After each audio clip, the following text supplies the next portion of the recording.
One handle, one fingerprint.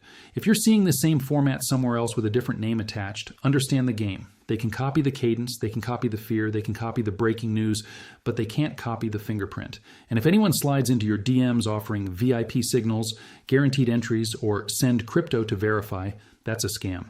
I will never sell you anything. Protect yourself. Now drop MAP in the comments if you're actually tracking this in real time, because the crisis no one mapped isn't a headline. It's a mechanism. Silver is $95 today, and the reason people are whispering $100 tomorrow isn't because they're bullish. It's because the world just walked into the one scenario that turns metals from prices into priorities. You don't get a normal market when the Strait of Hormuz gets threatened. You get a stress test. You get oil risk. You get shipping risk. You get insurance risk. You get inflation risk. And then, quietly, while everyone argues politics, you get a paper versus physical fight that shows up in silver first because silver is thinner, more violent, and more sensitive to the exact kind of chaos this creates. Here's what FX leaders put on the table today. They said silver surged to $94.50, up 8% in a single day, as investors scrambled for safety amid escalating U.S., Israel, Iran tensions. They didn't call it a normal rally. They said silver is no longer following its usual patterns and has become a go-to safety asset. And then they gave the three reasons. 3, why this move is different. 1, the war is getting worse. 2, there's a risk the Strait of Hormuz could be blocked. 3, the COMEX futures market is facing a serious liquidity crunch. That's the map. Not silver up, not gold up, not technical breakout. A 3-front squeeze, geopolitics, energy choke point, and paper liquidity. And if you don't understand how those 3 combine, you'll watch the move happen and think it was random. It's not random, it's structural. Now let's talk about the part most people are too scared to say out loud. The Strait of Hormuz doesn't need to be officially closed for it to function like it's closed. Markets only need one thing to freeze a corridor: uninsurable risk and hesitation. You don't need every ship to stop. You need enough ships to hesitate. Hesitation is shortage. Shortage is inflation. Inflation is metals. And today, the broader market is already reacting like this isn't a normal weekend headline. The Guardian's live market coverage is blunt. Tanker traffic has been effectively halted, insurers withdrew coverage, and analysts are openly warning oil could go above $100 if flows through Hormuz aren't restored quickly. That's the fuel. Now watch what FX leaders did next, because this is where the $100 tomorrow talk starts to feel less like hype and more like a mechanical target. They said in the past 48 hours, silver jumped 12.5%, while gold rose 3.3%. Read that again. Silver is outrunning gold by almost 4-to-1 in speed. That's what silver does when the market is stressed. Gold moves first as the general safe haven, and silver moves second as the shock troop because it's smaller, thinner, and more violent. And FX leaders tied the Hormuz story directly to oil. They said Iran's restriction of the Strait of Hormuz pushed Brent toward about $82 a barrel, and historically rising energy costs can trigger silver rallies because silver has a dual role: an inflation hedge and an industrial essential. This is the crisis no one mapped part. People think war is only a political story. Markets treat war like a logistics story. Logistics becomes an inflation story. Inflation becomes a metal story. And silver sits right in the middle because it's both the industrial input and the monetary escape hatch. Now here's the part that separates paper traders from physical reality.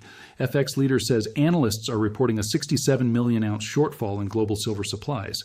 And that demand for physical silver is increasing, pushing spot prices well above futures prices. That one line is the entire movie, because when spot starts pulling away from futures, you're watching the market whisper something dangerous. Paper settlement isn't the same as delivery. And when enough people believe that, price doesn't behave like price anymore. Price becomes rationing. Now, do you want the buy the numbers part? Because this is where your retention explodes. FX leaders laid out a clean staircase. They said silver hit $94.90 during early Monday trading in Asia. They said the single-day gain was plunged 8% following reports of intensified strikes. And they reminded everyone, this isn't coming from nowhere. Silver dropped to about $63 in early February and recovered 47% to reach today's price. That's not a gentle market. That's a market that's repricing fast. Then they dropped a number most people will ignore, but it matters. They said the January record high was $121, and analysts expect it could be tested again by mid-March. So when people hear $100 tomorrow, it's not random. It's the midpoint between where we are now and where the market already proved it can go in this regime. Now, here's where you need to pay attention. because this is the open loop. FX leaders didn't just throw out $100, they mapped the exact levels that control the next move. They said immediate support has moved up to $91.30, and as long as silver holds above $89.50, the bullish structure is considered bulletproof. They said the first major target is $97.70, and a clean break above that barrier could trigger a gamma squeeze toward $104.15. That's your countdown. Not will it happen, but what happens if it breaks? Because if this is truly a liquidity stress environment, the exact phrase FX leaders used, then levels don't break like normal. They gap, they jump, they don't give you the perfect entry. And that's why the crisis feels unmapped. Most people are waiting for confirmation like this is a normal chart, but the conditions aren't normal. Now, you gave me Reuters as the second source. I attempted to open the Reuters link directly, and it returned an error from their site on my side, and the usual Reuters reprints on Yahoo are currently rate limited, $4.29. So I can't quote the Reuters page word for word right now, but the core Reuters theme you pointed to, gold rising on the strikes and risk-off sentiment, matches what other outlets are reporting today. Flight to safety into gold, oil surging on Hormuz disruption fears, and global markets turning risk-off. Barron's, for example, described oil futures jumping while stock futures sank as the conflict intensified, with gold futures up more than 2%, and silver futures also rising, specifically tying moves to Iran, restricting transit through the Strait of Hormuz. Trading Economics also summarizes gold climbing above $5,360 to $5,400 territory on safe haven demand after U.S. and Israeli strikes and retaliation, with maritime traffic disruption in the Gulf as part of the backdrop. So here's the combined map from your two sources, FX leaders' silver mechanics plus the broader safe haven docked oil shock context echoed across markets. Gold is the fear barometer. Oil is the inflation accelerant. Silver is the stress fracture line where paper meets physical. Now let me connect the dots in the way your competitors' best scripts do. Short, sharp, and unavoidable. When Hormuz gets threatened, oil risk premiums rise. When oil risk premiums rise, inflation expectations rise. When inflation expectations rise, real yields get pressured. When real yields get pressured, metals catch a bid. And when metals catch a bid in a tight supply environment, silver moves faster than gold. That's the chain. And FX Leaders is explicitly telling you this isn't only war fear, it's also supply deficit and paper liquidity strain. Now here's the part that keeps you from getting emotionally wrecked. There is always a resistance case.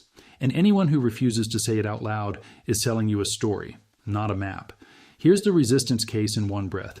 Weekend risk premiums can overstate the move. Futures can gap and then fill. A de-escalation headline can compress premiums, and paper markets can slam metals short-term when volatility is extreme. That can happen.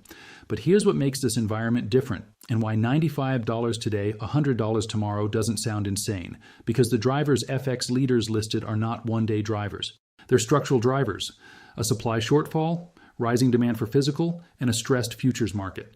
That doesn't mean straight up. It means unstable up. And unstable up is where the biggest moves live.